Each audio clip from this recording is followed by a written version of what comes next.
Mr. Speaker, last week the health minister went into a wacko rant accusing parents who take their kids on a road trip of locking them up in a car for 10 days straight without a washroom break, causing the whole world to burn. Unbelievable. All because we proposed that the government take taxes off gas so that Canadians could have a summer break. Will this health minister break into the same hysteria over his boss's use of a gas-guzzling private jet to vacation all around the world? Mr. Speaker, we face an existential crisis in climate change. The Conservative solution, you'd have to drive. I was wrong, and I admit it. It wasn't 37,000 kilometers. It was 44,000 kilometers to get the benefit that they're talking about. Well, Leader of the Opposition. Speaker, his wacko math gets even worse. He's talking about vacations of 44,000 kilometers. Those are the vacations his boss takes in a taxpayer-funded, fuel-guzzling private jet.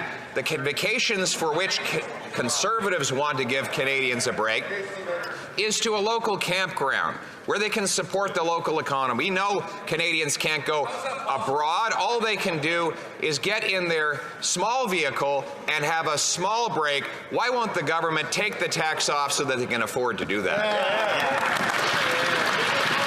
Mr. Speaker, it seems that we have, in fact, underestimated the wacko math of the Conservative Party of Canada.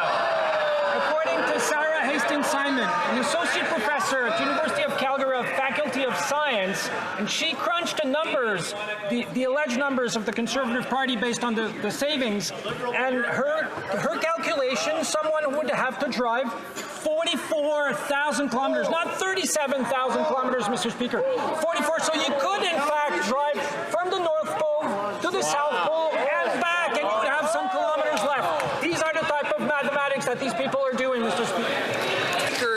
If that particular minister had his way, Canadians wouldn't even be allowed to drive to the grocery store because he wants to abolish roads. He says we should not fund any more roads and then has the audacity to call other people wacko. Most Canadians don't want to put on an orange jumpsuit or climb a building.